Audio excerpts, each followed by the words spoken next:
Hola, ¿qué tal amigos? Me da mucho gusto saludarlos nuevamente. Y en este video les traigo el diseño estructural de una viga continua con una carga distribuida y una carga puntual que pues básicamente termina en voladizo, en cantilever, también se le dice.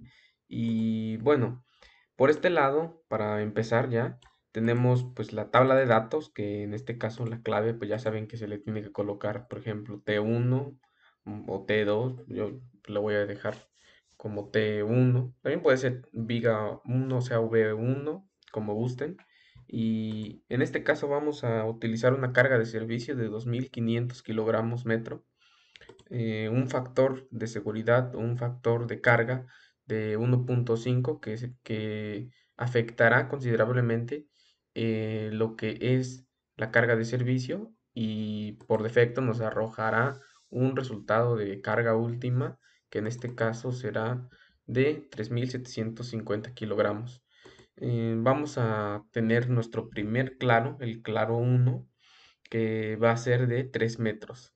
Y posteriormente tenemos una carga P que se encuentra aquí y aquí la tenemos para colocarla, de 15.500 kilogramos.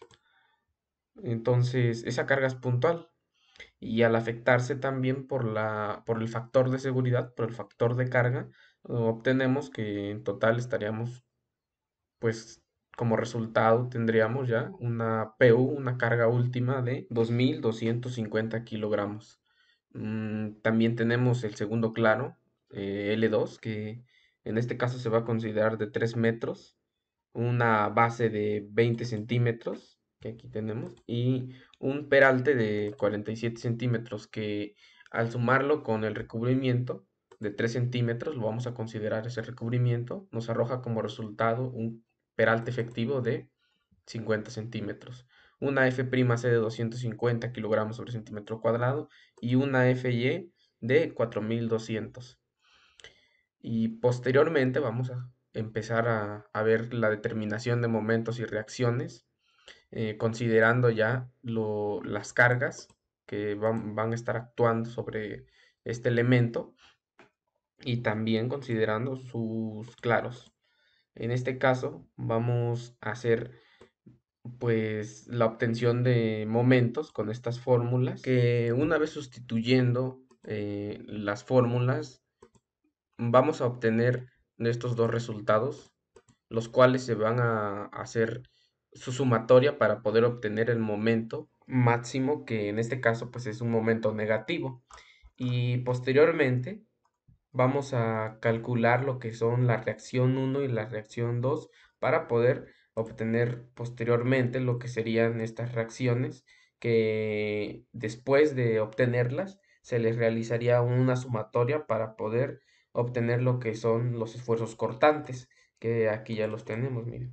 Entonces, al realizar estas sumatorias podemos deducir que nuestro esfuerzo cortante máximo sería 13.500, que en realidad es el que nos importa porque es con el que vamos a trabajar.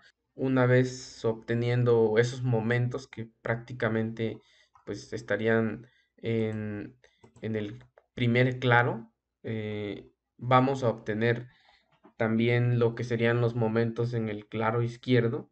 En este caso es este claro, y aquí vamos a colocar también el diagrama de momentos para que ya una vez obteniendo los momentos en el claro izquierdo y en el centro, que sería del claro, pues el claro derecho, pues estaríamos ya obteniendo los momentos que requerimos. Y pues el momento del centro, que es en el lado izquierdo, este momento que estoy aquí señalando, se va a calcular, pues al realizar esta fórmula, al obtener el resultado de esa fórmula, que sustituyéndola nos va a arrojar, ya una vez realizando la operación, un resultado de 675 kilogramos metro. Y con eso ya podemos colocar los momentos en el diagrama, que en este caso como momento positivo tenemos un resultado de 675 kilogramos metro, y como momento negativo tenemos 23.625 kilogramos metro. Ahora vamos a calcular lo que sería en este caso el área de acero mínima y el área de acero máxima, que se van a calcular con la siguiente expresión. El área de acero mínima se calculará con esta fórmula, pero antes quiero hacer un paréntesis y es que necesitamos obtener una incógnita, un valor que en este caso es F2'C, Fb''C, y pues lo vamos a obtener al realizar esta fórmula, esta sencilla fórmula, que es prácticamente 0.85 por el F'C. Y en este caso nos arroja un resultado de 212.5 kilogramos sobre centímetro cuadrado. Y ahora sí podemos continuar con nuestro cálculo de acero mínimo, que una vez sustituyendo estos valores, al sustituirlos, podemos obtener ya lo que sería nuestra área de acero mínima, que en este caso vamos a tener como resultado 2.48 centímetros cuadrados como mínimo para área de acero, y posteriormente se va a calcular lo que es el área de acero máxima utilizando esta fórmula, que al sustituir los valores y al aplicarla vamos a tener como resultado 15.67 centímetros cuadrados como máximo de área de acero. Y una vez teniendo estos resultados ya podemos pasar al cálculo de acero por flexión. En este caso vamos a calcular en este espacio lo que sería el área, el acero negativo que pues nos solicita de acuerdo al momento máximo, que en este caso pues es multiplicado por 100. Y una vez ya resolviendo esta fórmula, que es para poder obtener cuánta área de acero negativo necesitamos, pues podemos deducir que con 14.94 centímetros cuadrados, pues ya es suficiente. Y vean aquí lo que sucede, es que mientras este sea menor que, bueno, el área que nos solicita aquí sea menor al área máxima, va a haber, pues este mensaje va a existir de que estamos en lo correcto porque no estamos sobrepasando nuestros límites. Y ahora vamos a calcular qué tipo de varilla se le va a colocar. En este caso, pues se está colocando varilla del número 8, o sea, de 1 pulgada, que tiene un valor de área de acero de 5.07 centímetros cuadrados. Y una vez colocando ese tipo de varilla, nos solicita 2.9495 varillas, que en este caso vamos a redondear a 3 varillas. Y obtenemos como resultado 15.21 centímetros cuadrados. Y aquí también nos dice que es correcto y suficiente. Entonces, una vez que nos diga suficiente, quiere decir que estamos sobrepasando este límite. Y una vez que nos diga correcto, quiere decir que estamos menos del límite máximo que nos está arrojando, pues como límite para poder no sobrepasar esa cantidad de área de acero. Y continuando con el diseño, ahora nos toca calcular el área de acero positivo, una vez calculando el momento último máximo, que en este caso pues fue 675 kilogramos metro. Y una vez sustituyendo esta fórmula, obtenemos como resultado al aplicarla, al resolverla, que el área de cero positivo es igual a 0.43 centímetros cuadrados, ya redondeado. Pero aquí nos está surgiendo un problema. ¿Cuál es este problema? Pues prácticamente nosotros en la parte de arriba, anteriormente, ya habíamos calculado lo que es el área de cero mínima. Fíjense cuánto es. Nos dice que como mínimo debemos de tener en esta viga 2.48 centímetros cuadrados, como máximo 15.67. Eso ya lo cumplimos, este de máximo, pero el de mínimo no lo estamos cumpliendo si utilizamos este resultado. Entonces, ¿qué hacemos? Tenemos que utilizar nuestra área de acero máxima. Una vez ya teniendo cuánta área de acero necesitamos para el momento positivo, pues podemos deducir que en este caso yo le estoy colocando varilla del número 5, que tiene un área de acero de 1.99 centímetros cuadrados y como resultado me dice que con 1.24 piezas es suficiente. Pero en este caso, pues obviamente no puedo colocar ese resultado, por lo cual yo voy a tener que redondear ese 1.24 a 2. ¿Y qué es lo que estoy diciendo ahí? Que voy a utilizar dos varillas del número 5 para poder obtener el área de acero positivo suficiente. En este caso, con dos varillas del número 5 que tienen un área de 1.99 centímetros cuadrados, yo voy a obtener 3.98 centímetros cuadrados. Y con ese resultado ya puedo decir que estoy sobre el nivel que me pedía, que me exigía el área de acero mínima. Entonces tengo 3.98, es suficiente porque este, este resultado de área de acero positivo es mayor al área de acero mínima. Y ahora vamos a pasar con el diseño por cortante. ¿Qué es lo que necesitamos verificar primero con respecto al diseño por cortante? Necesitamos descubrir el resultado de una P real que se va a obtener mediante esta expresión. Una vez sustituyendo esta expresión, obviamente necesitamos el acero negativo, que aquí está, el acero negativo, sobre B por D. Y en este caso vamos a tener que como resultado la P es 0.01618. Entonces, ¿qué es lo que pasa aquí? ¿Por qué necesitamos primero este resultado para poder continuar con el diseño? Porque si P es menor a 0.015, se utilizará esta expresión, esta fórmula, para poder calcular el BCR. ¿Y qué pasa si P es mayor a 0.015? Pues fácil, tenemos esta otra fórmula, que es la que se va a utilizar si esta condición se cumple. Y veamos qué está pasando ahora, o si cuál de las dos condiciones está cumpliendo. En este caso tenemos como resultado 0.016. Eso quiere decir que P es mayor a 0.015. Por lo tanto, estaremos utilizando esta expresión para poder calcular el BCR. Bueno, aquí voy a hacer un comentario con respecto al cálculo de BCR, que pues es básicamente que la plantilla ya está programada para elegir la fórmula correcta para poder pues calcular el BCR. Si en caso de que P sea menor, se va a utilizar por defecto esta fórmula.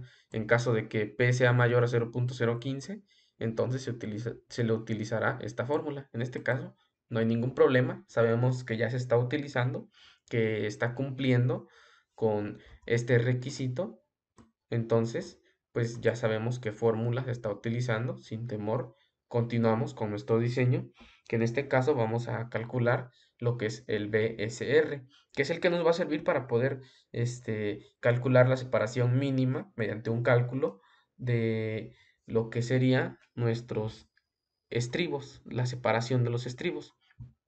Entonces, BCR se va a calcular con esta fórmula, esta pequeña y sencilla fórmula, que es BU, o sea, el cortante máximo, menos BCR, que BCR ya lo habíamos calculado aquí, entonces obtenemos como resultado que BSR es igual a 4926.5 kilogramos. En este caso, vamos a ver aquí lo que sería el acomodo de estos resultados en este diagrama.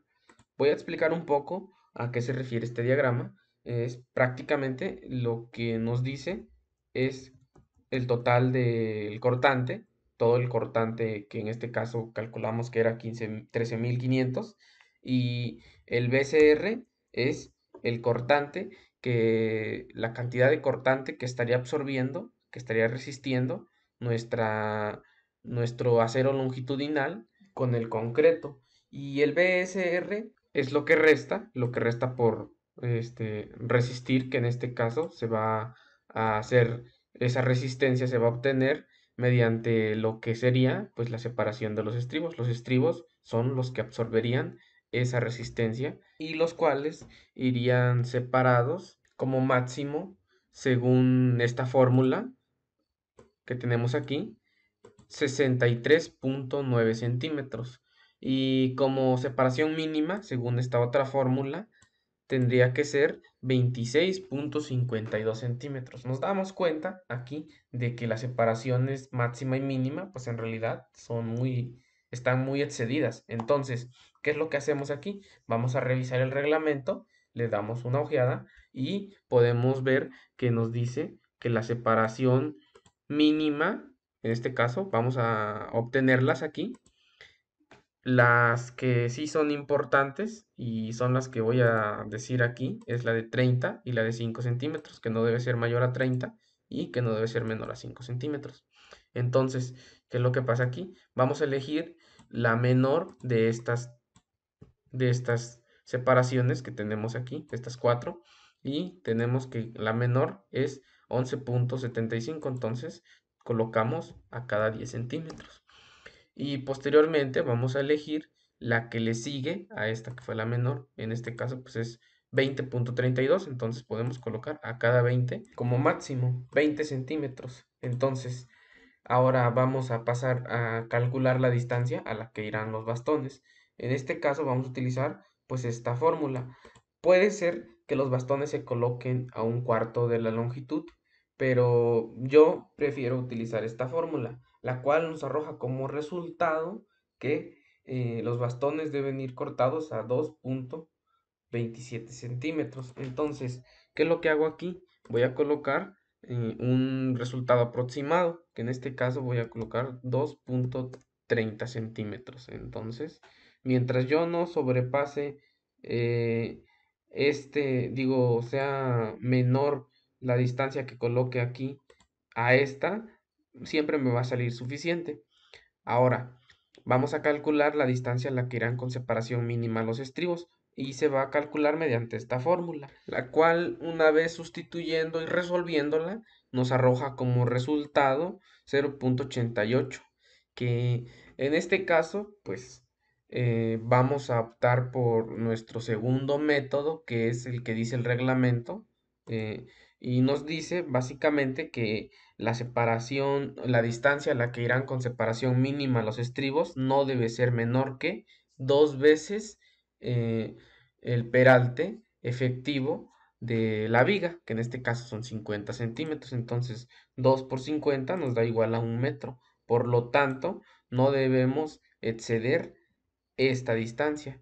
Entonces, ¿qué es lo que hacemos aquí? Vamos a colocar 1 metro. Nos dice insuficiente porque pues prácticamente necesitamos colocar 1,05 porque uno va colocado a una distancia, un estribo, considerando el paño del muro, del castillo, de la columna, debe de ir colocado a 5 centímetros. Entonces pues, vamos a colocar 1,05 para cumplir con esa restricción que también nos las dice el reglamento. Ahora voy a explicar un poco cómo queda el croquis del armado. Para empezar va a ser la descripción, que es utilizando concreto de F'C igual a 250 kilogramos sobre centímetro cuadrados, una sección de 20 por 50 centímetros y armada de la siguiente manera. A ver, vamos a dar una breve explicación de cómo está el armado. Dice aquí que 3 varillas del número 8 en el lecho inferior y en esta zona, miren. Entonces, este es el bastón. Este bastón es completo, o sea que viene de aquí hasta acá. Por lo tanto, entonces, este bastón irá cortado a 2 metros con 30 centímetros con respecto a este paño. Y la separación mínima de estribos se dejará de colocar aquí en esta zona de confinamiento, que son los extremos, considerando esta parte de la viga, se dejará de colocar a 10 centímetros en una distancia de 1,05. Ahorita vamos a hacer que esto se redondee. Es fácil, nada más colocamos aquí y nos vamos a el número. Entonces ya queda redondeado. Igual vamos a hacerlo del otro lado para que no nos confundamos. Entonces, ya tenemos que 1,05 centímetros, metros, perdón. Entonces, eso quiere decir que a esa distancia se dejarán de colocar la distancia mínima de los estribos. Por lo tanto, la separación de los estribos en la parte central sería de 20 centímetros. O sea, a cada 20 centímetros se colocarán en esta zona. Y en esta parte vemos también un pequeño bastón que es desde aquí hasta lo que resta, desde esta parte hasta lo que resta. Y prácticamente ahí es el refuerzo que es el positivo que habíamos calculado anteriormente con el momento. Entonces ahí nos dice que es donde vamos a colocar dos varillas del número 5. Entonces aquí debería ir dos varillas del número 5. Sin problemas, lo haríamos sin necesidad de un bastón o dos bastones. Simplemente colocar, yo en este caso pues optaría por colocar dos varillas corridas completas del número 5 y ya estaría cumpliendo pues con lo que me solicita el cálculo. Y ahora vamos a revisar este tramo, que es el tramo que va a quedar pues en voladizo. Entonces, ahí sigue, las tres varillas van corridas hasta que termina el paño.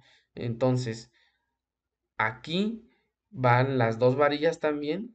Miren lo que les comento, que yo pues, optaría por colocar las dos varillas en todo el lecho inferior. Entonces, aquí sí, como la, el cortante máximo es constante debido a la carga puntual que tenemos en esta zona, entonces la separación de estribos se va a colocar de manera constante también a cada 10 centímetros. Por último, algo muy importante que necesitamos calcular es la deflexión. Bueno, voy a explicar aquí que en este caso pues, estoy colocando esta tablita del tipo de varilla. Entonces, eso lo vamos a ignorar porque lo que nos interesa está sobre este lado.